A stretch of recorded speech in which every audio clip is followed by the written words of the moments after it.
Welcome to the Sherpa Chalet on Mount Podcastia, where it's time for podcast picks with Jim the Podcast Sherpa.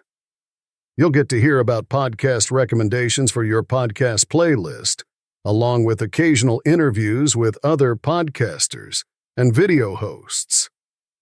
Now waiting for you is your host, Jim the Podcast Sherpa. He's just like you imagined. But don't worry, we'll make it up to you somehow. This week, on Podcast Picks with Jim the Podcast Sherpa, rocker and podcaster Jesse Blaze Snider returns for visit number 3 to discuss his new Kickstarter project. I'm not sure if you knew this, but when the Sherpa tries a Kickstarter project, he tends to get kicked more than started.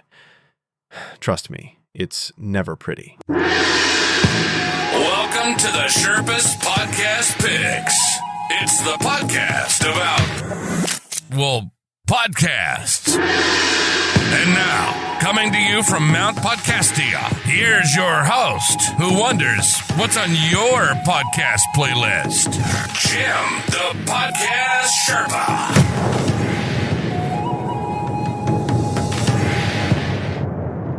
Hello there, rebels of the Sherpalution, and welcome to Podcast Picks with Jim the Podcast Sherpa. That is me coming to you from Sherpaloo Studios here in the Sherpa Chalet, high top Mount Podcastia, where I overlook the millions and millions and millions of podcasts that are out there. And there are millions, trust me, millions, I tell you. My guest today, well, he's back again for a third time. I don't know why he comes back. He likes me for some reason. I don't know. He must feel sorry for me. You guys know who Jesse Blaze Snider is if you've heard the other episodes before. I got to tell you something about Jesse. Super nice guy, but he's always up to an interesting project. So whenever he wants to come on the show, I know we're going to have a really fascinating conversation. And this, of course, does not disappoint, in my opinion. It's about music and healing frequencies, which is what he is doing with his music and a whole bunch of stuff that was unreleased by him, and now this music is going to come out being released under specific frequencies. Cool stuff. I really didn't know a lot about this, so Jesse was really kind enough to really break it down, and he explains it really nicely, what was behind it and what went into it. So we hung out and we got to talk about that. And of course, we did a little bit of catching up, because of course we need to do that. So why don't we just head on into the music room in the Sherpa Chalet, and you can hear my conversation with Mr. Jesse Blaze Snider. Hello there, rebels. My guest today is a three-peater to this podcast. You may know him as a rock star. You may know him as a podcaster and host of the podcast Coolest Geek Alive. And today he's actually got something new. This man is constantly busy. There is no leash on him. He's just running wild. He is speaking to us on his birthday eve. Happy birthday early, Mr. Jesse Blaze Snider. Jesse, welcome back to the show. Thank you very much for having me. I so appreciate it. So maybe we should do a little catching up so that everybody knows like what you've been doing. I know you've got the band DILF, of course. Yeah, DILF USA. Still releasing some stuff. We actually just put out a single earlier this year called "We Gave an Alligator Mushrooms," which is my favorite so far. We're just about to start getting some like promotion out there, so hopefully people hear about it and see our cute video we did. And if you've never seen a DILF USA video, you are truly missing out on creativity, rebels. Thank you. I've got you've sent me the links and stuff, and I'm like, this is great stuff. Thank you. Yeah, it's really truly fun. It's me and my girlfriend. Largely executive producing. Her brother. She's gotten her brother involved, and just we call up lots of friends of ours, and it's really just a joy to put them together. So it's been a journey. We've just been trying to get some more promotion to the DILF videos because we haven't been able to get a lot of eyes on them, but they're really great and people seem to really like them. They definitely get passed around within our community pretty good, but we're just trying to get more and more people aware of DILF USA, trying to have a good time. And hopefully in the next year or two, we're going to be playing a lot more shows. All my guys are pro musicians who play with like really big people like Morris Day and The Time and stuff like that. And so I'm constantly battling schedule for to get like our schedule versus their schedule that they already have, for the year. But we're finally getting some things on the calendar. That's great to hear. And of course, Coolest Geek Live is still going strong too. Yep, every Wednesday and every Saturday. Saturdays I do big movies and TVs, my favorite classics or recent stuff, coolest picks I call them. But Wednesdays I do a bigger show, usually ripping apart the the entertainment landscape. But this past Wednesday, Robert Redford had just passed away on Tuesday, and I'm a really big fan of his. So I just did a little top 11 or top 10 Robert Redford movies and a little celebration of him on Wednesday. So if you're a Robert Redford fan, that's worth, or want to become a Robert Redford fan, that's a good place to start. But that's probably hard to narrow down to 11 films for him because he's done some incredible things. He's done so many, though at this point, I'm 43 years old. So there was a lot of them that I barely remembered, even though I remember, he's one of those guys where everything I've ever seen him in is great. Right. But some movies I haven't seen them in 20 years, so it was okay. Narrowing down, there were the back end of it, because there were so many that I'm I've seen that. I've seen pieces of that. I'm not sure about that one. I can't remember if I saw this one or not. I can't remember all of this one. So I had to just slowly was the narrow down of okay, these are the ones that I remember the most, and these are the ones that I've watched the most times. For me, number one with a bullet is The Sting. I love The Sting. Mm-hmm. But also there's a bunch on there that are less well known ones that are really good, like The Hot Rocks, which is a great one. That was a 70s movie also, wasn't it? Yeah, it's funny because it was a lot of big actors of the 70s, but you won't really generally recognize any of them except for Robert Redford. But they're all great and charming, and it's this funny caper movie where they keep not getting away with the diamond. It keeps moving somewhere else. And now they have to break into that place to try to get it. Now they got to break into that place to try to get it. It's very similar to the premise of the Martin Lawrence movie Blue Streak that came out years later. Okay. But it's a great movie. It's just charming and funny. I mean, it's very much the basis for so many Ocean's 11 and things like that. I love a good movie. And at this stage of the game, I've probably watched 100,000 movies in my life. It's probably an exaggeration, but I mean, just a freaking insane load of movies. So I try to put a highlight on the ones that recently are really cool, and maybe not a lot of people have spoken about them, or are great from the past. There's one on my list that I think I just did a little while ago called Rustler's Rhapsody, which is an old Tom Berenger cowboy movie that is a parody of old school cowboy movies. Great movie. So few people know it. I really I get off on recommending things that other people maybe haven't told you about. Yeah. And didn't you also do another podcast in the meantime? Haven't you done one? Yeah, every Monday I do a show called Everything They Don't Want You to Know, which is all on esoteric information and kind of conspiracy type talk or whatever. Last episode was on just the Charlie Kirk situation. Everybody is very quick to accept the official narrative and then start comparing notes about who's to blame for this. And that's the whole fucking thing with all of these situations. It's all narrative. This is, regular crazy people don't shoot a man in the middle of a talk with 3,000 people live while it's being filmed. That's what three-letter agencies do to affect the populace and stir things up. That's not what normal people do. There's no lone gunman on planet Earth who operates that way. It's just the most insane thing ever, the way they like to disguise military operations. So that was what my Monday episode was on, just trying to make sure people understand this is just one more song in the album they're making about how they want us all fighting with one another so that they can control things at the top, and we never make the world a better place. But I'm out to make a better place of this world. So there's a lot of conversating going on my Monday Everything They Don't Want You to Know show about what's really going on, because we're living in a world of really advanced propaganda. I was listening to something the other day about how during the invasion of Iraq or one of the Middle Eastern countries, that simultaneously there was this military operation into one of the museums to steal all these artifacts that had just been found that were big deal artifacts. Well, the people they were talking about, they said, oh, well, there's a lot of things that happened during these things, except they're burying the lead. because what we're told we're going into countries to do military operations for, and why we're actually doing them, are much different things. So, talking about these things and getting these real conversations out into the open, because there's just so many whistleblowers and there's so many books to be read.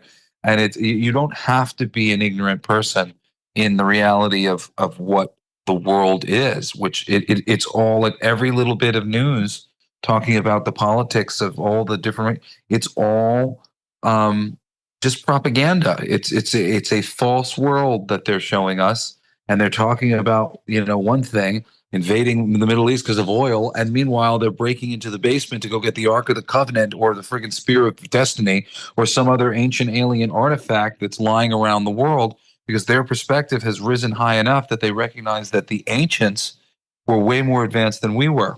So all of a sudden, when the governments of the world really understood that, oh crap, the ancient people, that we're idiots. Like, there all of a sudden there was races to various artifacts and things. We're living in a very interesting time where this, like, disclosure is finally, at our fingertips. But the thing that will stop it from happening is us all going crazy and believing all of the Civil War talk and all of the terrible things, doom and gloom, the aliens that are going to come invade the planet, all this stuff. We are a collective consciousness, and we have to come together and calm down and stop playing into fear, which is how all the system has been able to control us for so long. So, this is why I'm working on the album that I'm working on with the healing frequencies and helping people get into energetic, equilibrium.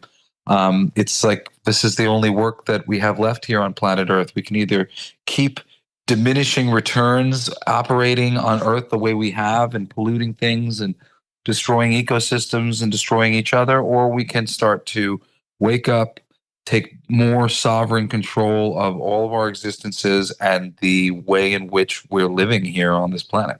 And I hope to be one of the people leading the way to do that. Now, like you said, the new project is with the healing frequencies through your music. And we were just kind of discussing this before we started recording. Could you kind of break it down a little bit for everybody so that they kind of understand, maybe a little bit of history and what you want to do with it? I've been working for years, most of my music that, people have heard is from behind the scenes, like Monday Night Football or NASCAR or something like that. But because I didn't like the music industry, and generally speaking, they always wanted to sort of homogenize me, turn me into some sort of heartthrob. And a lot of things that I wanted to do, they weren't interested in. One of those things was harmonic frequencies. 432 is harmonic with the human body, but all popular music comes out at 440 frequency. 440 hertz is disharmonic with the human body. This change was made, I think, in like the 1960s or something like that, and it was really, just a terrible mistake. All of the music made by all popular record labels are put into a frequency that is not harmonic with the human body. Meanwhile, like every fancy old school church, they're all tuned with the organ to 432 so that you feel that music when you're in the room. You feel music on a much deeper level when it's in harmonic frequency. Now, beyond 432, which is the natural, like, if I just started singing a cappella, I'm in 432 naturalistically, or in theory I would be. Because I could also sing at different frequencies, but normally speaking, you would be singing somewhere in 432 frequency. But there are essentially two other nine featured scales of healing.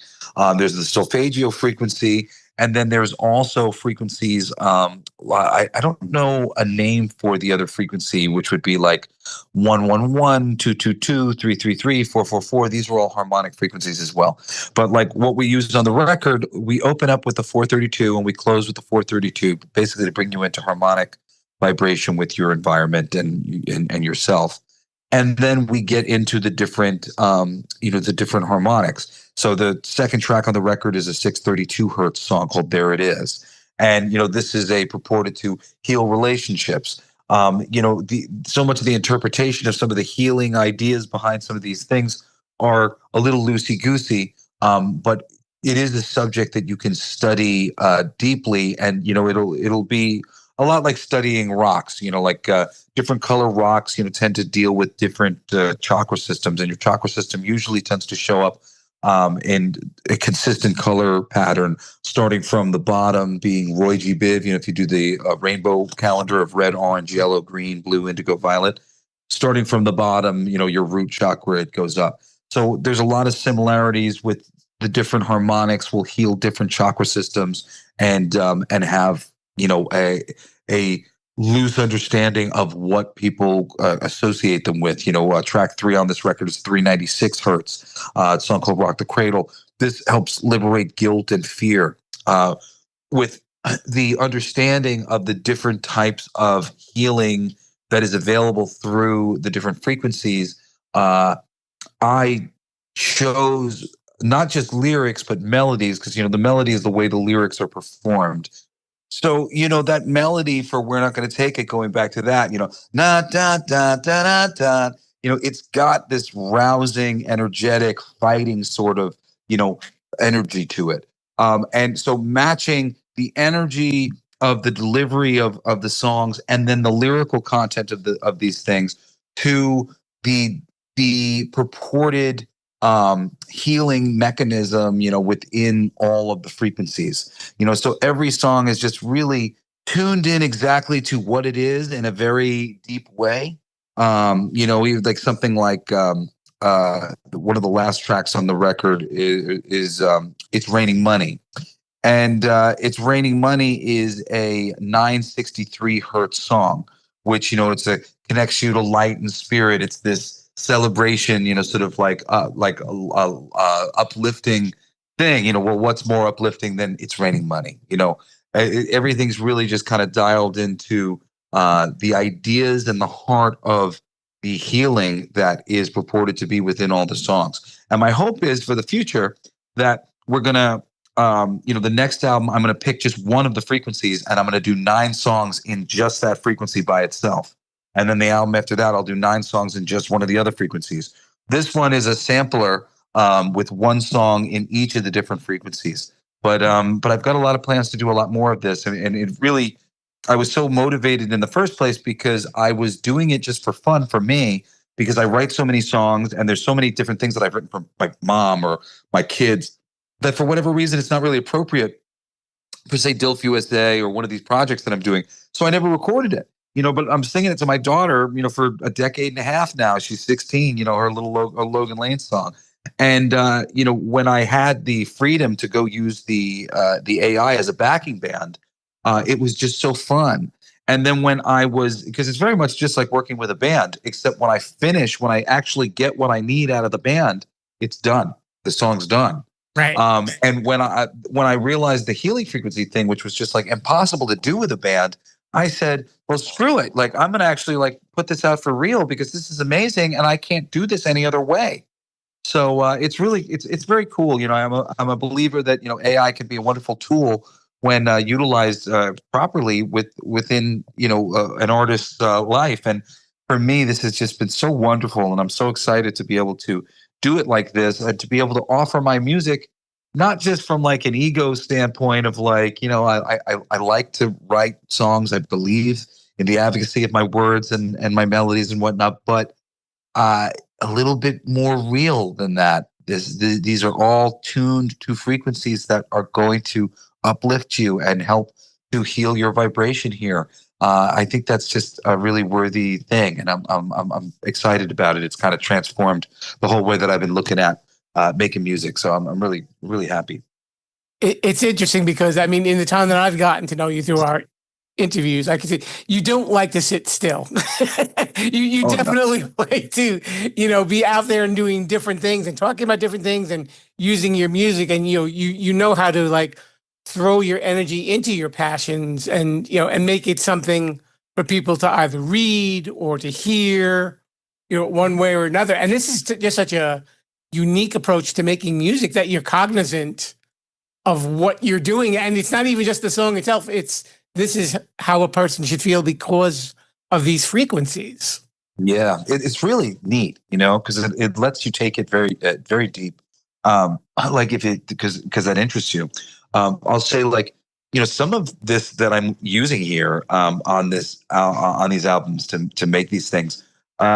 It's a lot of sonic kind of trickery, that I learned from being a voiceover actor. My middle part of like my career, I'm one of the most successful voiceover actors in my generation. I was the voice of GameStop and Pizza Hut and Kia Motors and Cheetos. And I mean, like for years, I was buying a Kia is one smart move. Or want more taste? Get America's favorite pizza, Pizza Hut, now online.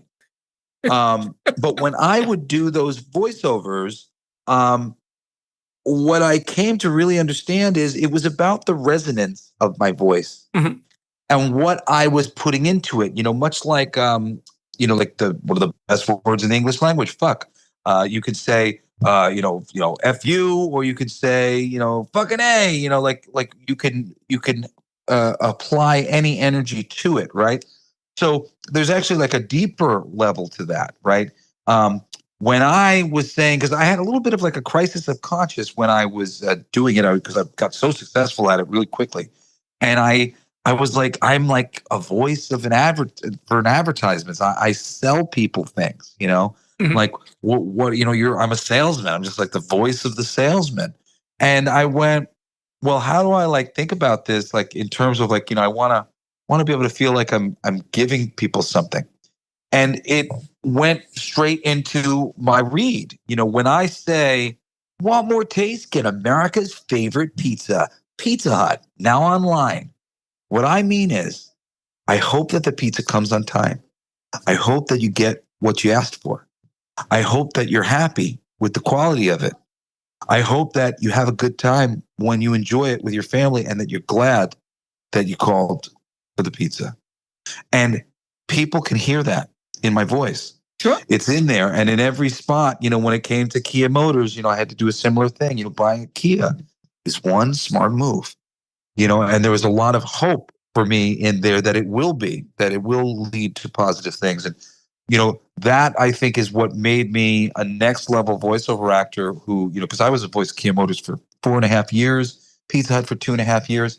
I was really delivering the goods energetically in a resonant sort of way. And we don't realize this, like, it's like a third part of the language, to the noise and the way you might write it out is how it makes you feel, and that's why like we love comedians and like a good actor who we like the way they say things. Yeah. Well, liking the way somebody says something is generally about the kind of resonance that they're putting into their language when they're speaking, and there's an inherent joy and an inherent love that's coming through in the things they're talking about. We hear that.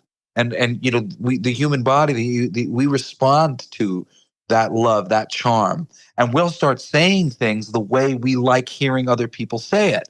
Like a comedian in some movie will say it like they do. Right now, there's this saying going on with the little kids, 6'7", 6'7", and it's really like the joke is like just how you're saying it, and it's just like this subtle little link, this little wink of resonance within what's being going on. But what's really there, it's I know, we know. That's what is really being said. I know, we know, 6'7". That is resonance. So to be able to take that understanding of language and that understanding of the communication of the vocals, like I really think it's like this thing that I've trained myself to do, and it comes through a lot in my vocals. And a lot of times people will kind of mention that, my vocals, hit them on another level, and like when I'll do a cover song, it'll hit them on another level. And that's because I'll be sitting there trying to dial in to the vocal resonance that I hear in the performance. Not an identical copying of the tone, but of the underlining energy that you hear. It's I could say fuck, but I can say it fuck. And there's a or a fuck. And that's frequency, that's resonance. So playing that game with music now, where I can go check in and I go, all right, well, this is a frequency that's all about this. How do we deeply like touch that and try to, unlock or do further work all in that direction? And I really do think it's like, I did it for fun and for just like the love of making music. And a lot of it, was like to share with friends and whatnot. but it kind of got out of hand. I did like 60 songs. It's just I've written so much, and I can't really make them fast enough. And it's not so much that this is that much of a faster process than it is with like working with a band. Sometimes it is, sometimes it's not. It's really just a matter of scheduling, just getting everybody into a room to do a thing and talk about the thing and arrange it and get it, and the frequency thing. Like, if I wanted to do this album live, I would need 9 guitars tuned 9 different ways, 9 basses tuned 9 different ways. I'm not sure if I would have to do the same thing with the drums. But it's really an ordeal, to just be able to switch frequency from one track to another. What a godsend it is. It's really just the technology has finally caught up to the dreams that I've had of what kind of music I wanted to hear, and I'm so glad. Yeah, it is a really forward kind of thinking too, because as I'm hearing you explain it and kind of get into the details, you're really combining like music and science and spirituality all in one, well, along with technology. Oh yeah, no, it's really it's a really balanced and forward thinking kind of thing. A lot of people don't even really know about frequency, and that's kind of like half the reason why I wanted to do it. Because like I was going to do a box set of like all my music that I've done or whatever before, and then all of a sudden I was like, I think I just want to do something for the solfeggio transmissions because people didn't totally understand like the value and like what I was really bringing to them, which is really something that hasn't been offered before. There isn't any popular type music in these sort of frequency tunings.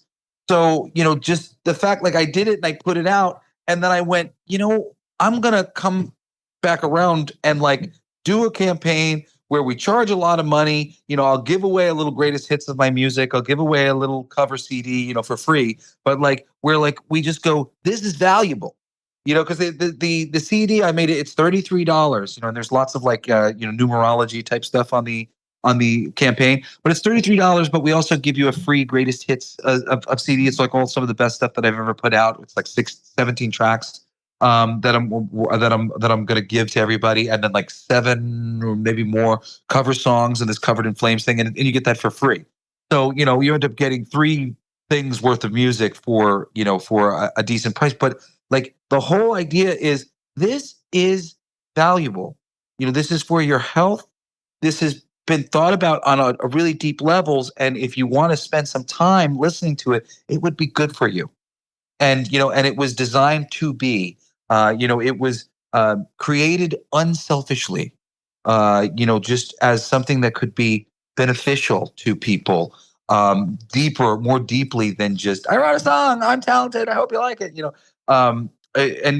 there's a hope of anybody who's still pursuing music. Obviously, you think you have something to offer here, but just the concrete nature of being able to really offer something that I knew had advocacy. I have friends who do sound healing, and they'll take you in with sound bowls and do these little metal planks and stuff.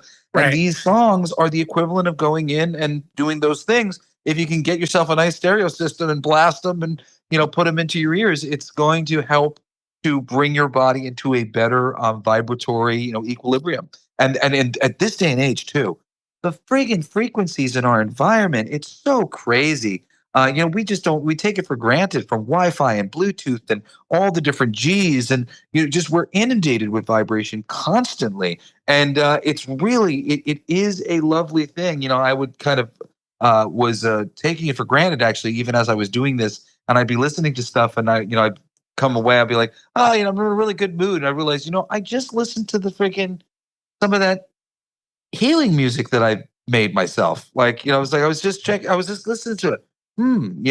There's something here. This is really cool. And of course, I've gotten really good vibes from listening to Om and other things like that in spiritual context.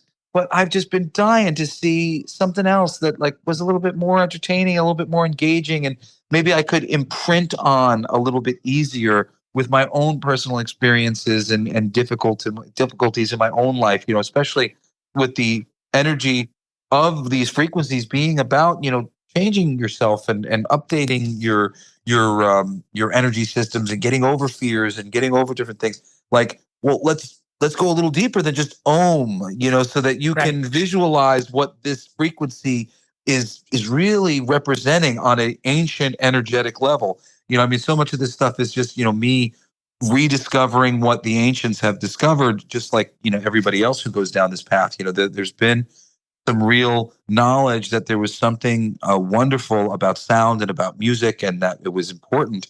And I think we lost a lot of that understanding and the depth of it over the years, and I'd like to see that brought back. I mean, you're a big music fan. We know that through our various chats. I'm curious, were there ever any like songs or albums that you listened to, whether your own or any other artist, that kind of brought you that feeling that what you're working on right now with that?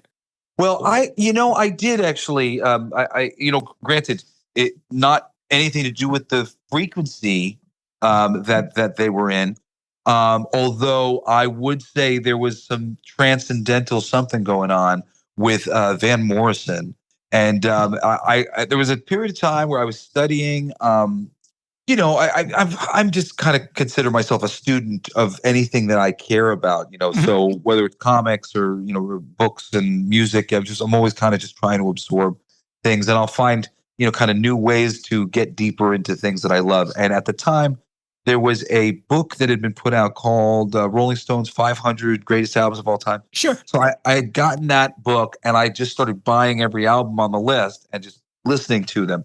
And I had just finished an album that I really did not care for, which was Velvet Underground and Nico. I thought it was just sloppy and did not like it at all.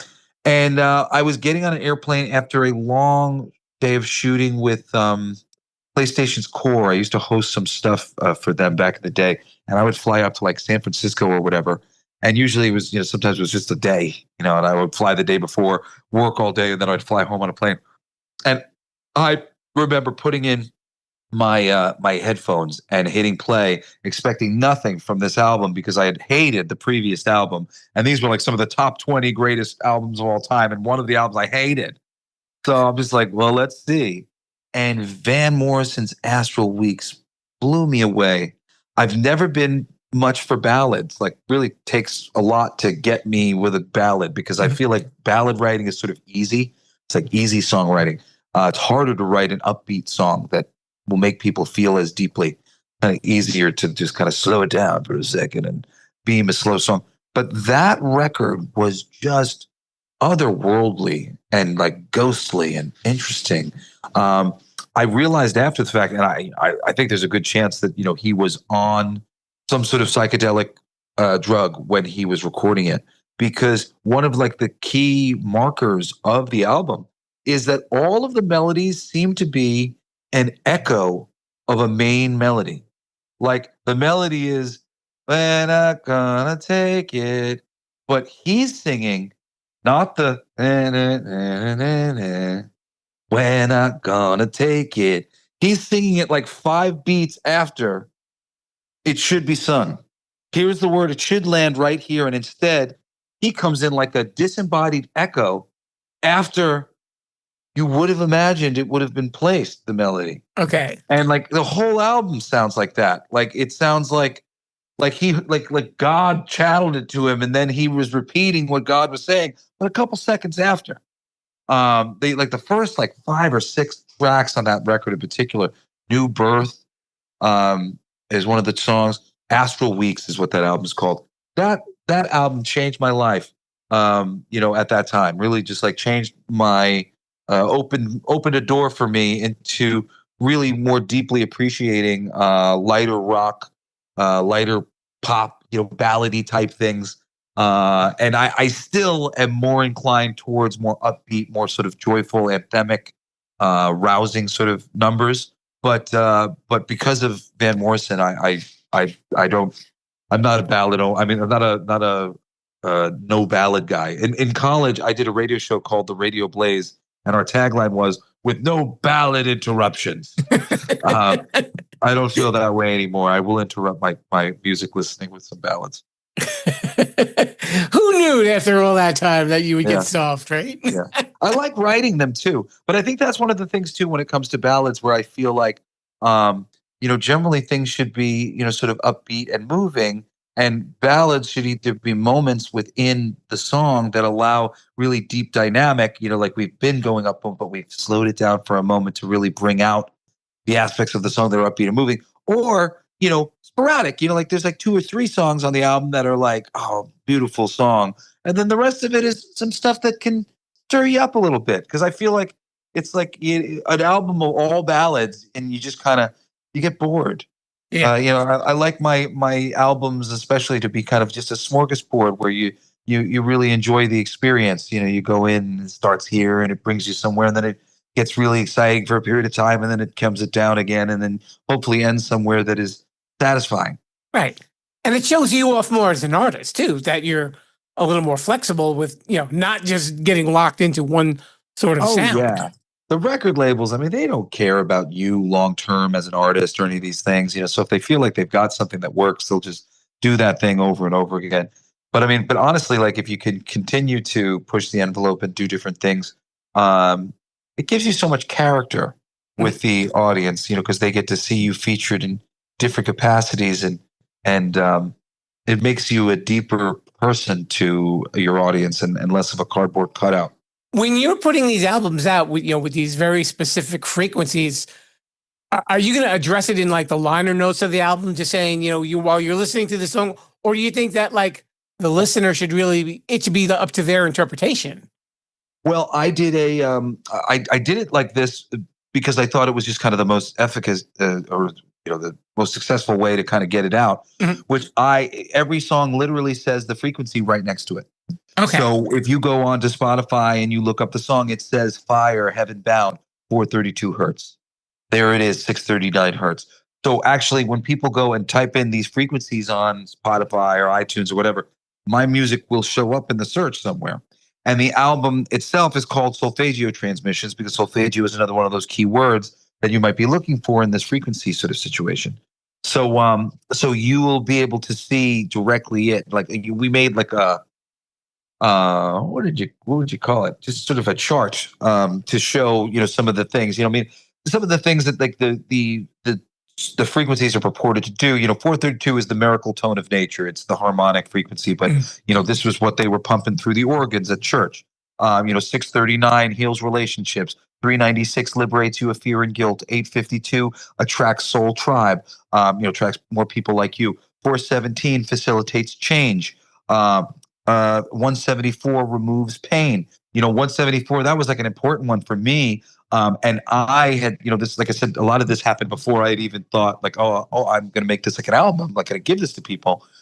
Because Gone Like I Stole Something was this weird song that I had written when I got a divorce. And it was this thing about like the whole process of going through that where you felt a lot of guilt and a lot of judgment.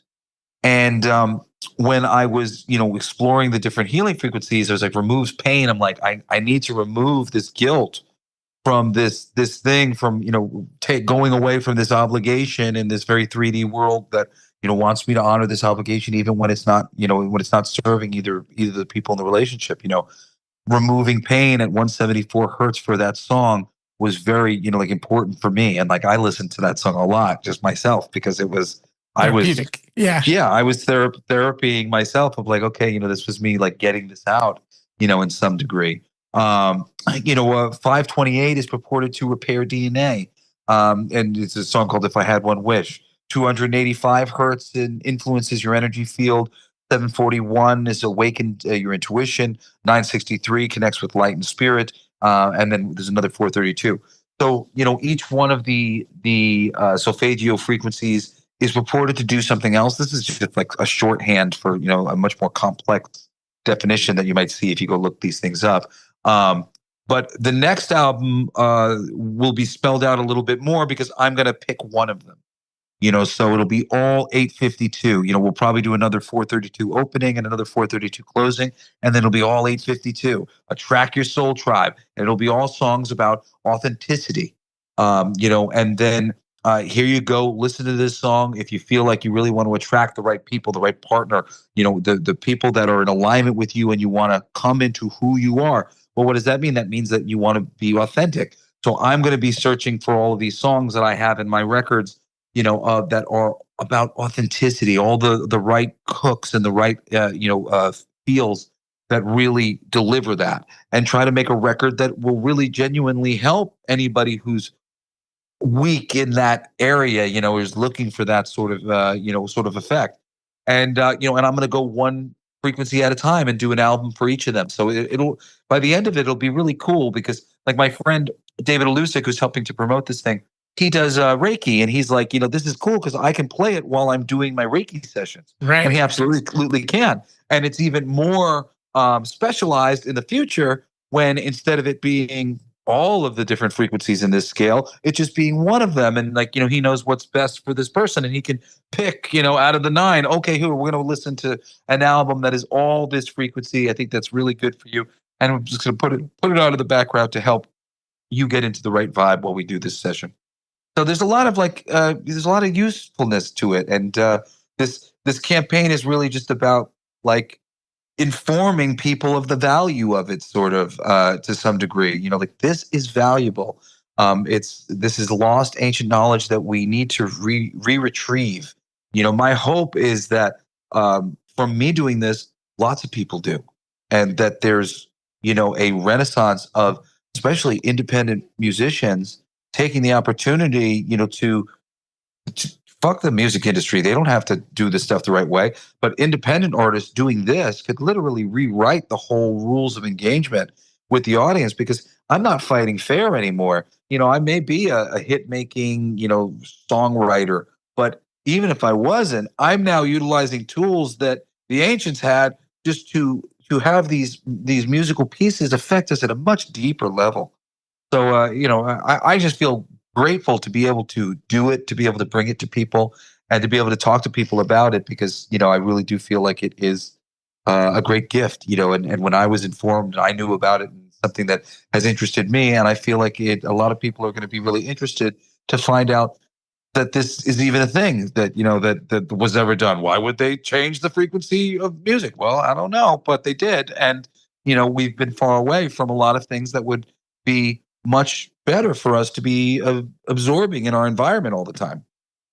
And I'm thinking like, when you're talking about about them changing the frequencies, and I remember like when rock and roll first came out in the 50s, a lot of adults didn't like it. I don't know if it was part of the rebellion, or maybe just that tone from what they were used to hearing on the radio, that you may be right, and and that's certainly a part of the thing. It's something that's also interesting in like heavy metal music, and there's lots of people who are very like into heavy metal, and like I am, I go up to a certain point, like it gets a little too heavy for me. I do like really strong rhythms, so there's certain like music that I like that's really heavy, but when you do detuning, which I've always liked detuning is allegedly, it's as close to 432 frequency tuning as you can get whilst being in 440 hertz. So 440 hertz, and then you do the detuning, and all of a sudden apparently you're at 432. I don't have any means to check that, but I've had a lot of musicians tell me that was true. And I've tuned more things to the detuning because of that. And it makes me interested, actually, because there's a lot of interesting types of tunings that different bands will use at different points. And I wonder if some of those tunings get you to any of these solfeggio frequencies on the scale. It's actually a subject that I've been meaning to, kind of dig into myself, to see what some of these tunings are actually doing to the frequency, because I don't know how that works exactly, from doing different sorts of tuning to actual frequency resonance. But apparently there's some overlap there. So yeah, it's a fascinating subject, and I really believe at the end of the day everything is vibrating. I'm somebody, I'm not a religious person, but I'm somebody who believes in like the Hermetic principles, which is just all about energy and the way energy sort of goes back and forth and the rhythms of things. And everything is vibrating. Every single thing is pulling itself towards the things that it wants by the way in which it vibrates. When you see a girl and you're like, man, I'm really something about that girl.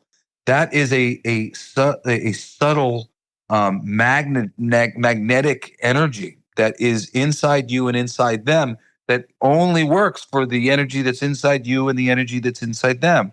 But these are the things that are sending us all around planet Earth and bringing us together, and people lining up with the thing that they like, and they all go for a similar job or they go to a similar state. The energy is very much dictating the comings and goings of all the human beings on planet Earth. So to understand that there is a harmonic frequency. I mean, just to hear that, like, I never knew that. There's a harmonic frequency and it's 432. And we listen to music purposely tuned to frequency outside of that. Like, I don't understand. That seems relatively important. That's the frequency that everything is already vibrating at. Why would we be like tuning things to unharmonic frequencies there? And then there's other frequencies that ancient, religions and whatnot have studied and claim or have power to help enlighten and raise people's spirits. Like, okay, I'm in. Let's do that. I'm listening to music all the time. Let's stop listening to it in 440 immediately and let's get it all tuned to any of these frequencies, because it sounds like we're like wasting a whole bunch of time listening to music, but it's not the music that's the best for us. So like, I just want to see the whole situation change. I have three campaigns, Kickstarter campaigns, like that are in a row that are going to be going. First is this Solfeggio Transmissions, which is the album. There's a magazine, creative magazine that we're putting together called Sugar and Bones Magazine, which is like our answer to heavy metal. And then the third campaign is for hemp plastic, which is just another thing that is like clear and present. We're finding microplastics in all of our semen.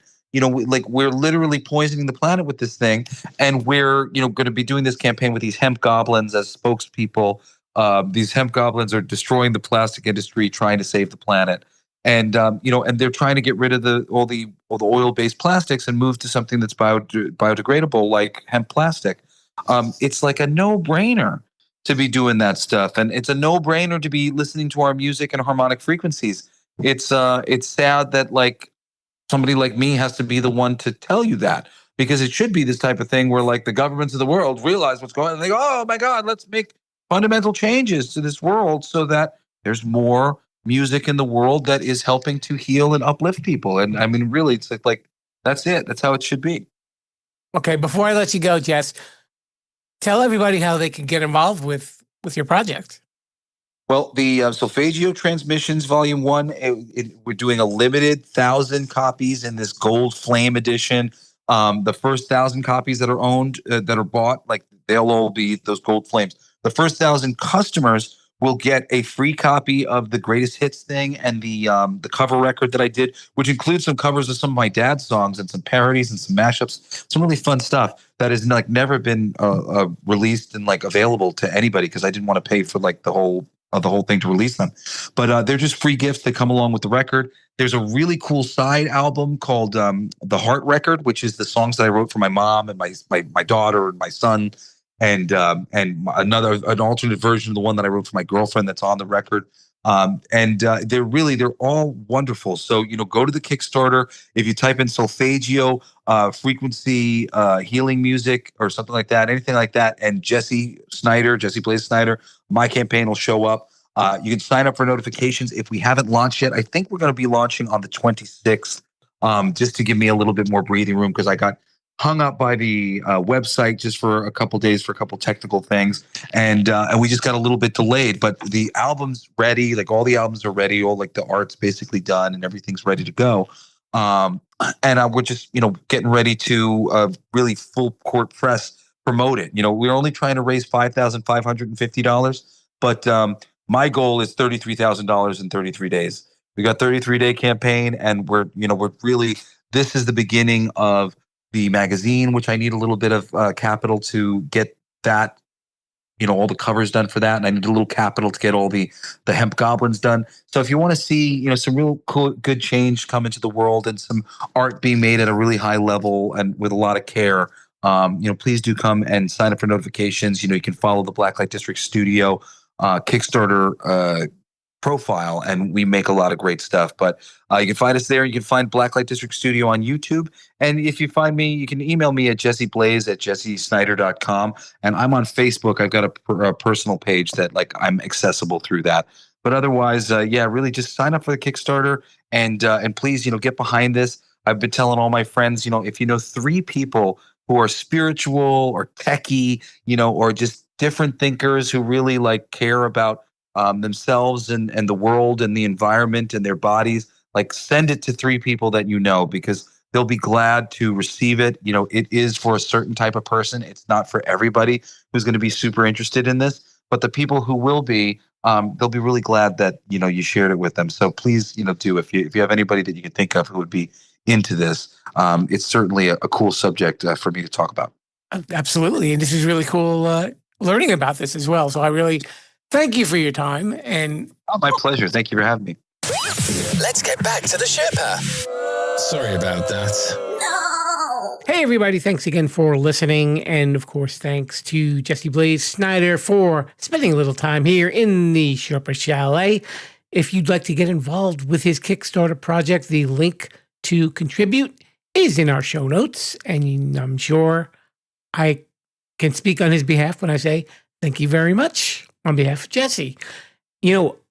This is episode 24, so next week should be, if all goes well, the season finale of season 14, and we'll find out who that's going to be. And following that will be the season 14 wrap-up, only to be followed by the premiere of season 15, which is, the natural progression of things, as they say. Not unless they do a little Sherpa Select in there, I'm not sure. But we'll find out. I'll let you know when that time comes. I will be checking out some podcasts in the meantime, and I'll be working on my next episode. So I hope that you come back. And by the way, we've got 2, count them 2, new link pages. If you go to Linktree/Sherpalution, and they have the dot before the double E's in tree, and also chirp.me/Sherpalution. And then you can find out all the podcast apps that are carrying this show, as well as our social media, which is Threads, Instagram, and YouTube, of course. And don't forget open.video, where if you check out our show there, it's just like YouTube, but you will be supporting our show for free. So if you choose to do that, I thank you very much. But of course, whatever medium you choose to listen is fine by me, just as long as you listen and spread the word. And of course, if you've got any questions, please feel free to reach out to me on our social media channels. So until then, I hope you have a wonderful week, and we'll catch you next time for the season finale. And I say to you, Viva la Sherpalution! Thanks for listening to the Sherpa's Podcast Picks. The podcast is now over. Please disperse and tell everyone about us. As long as they don't put us back in jail. Viva la Sherpalution!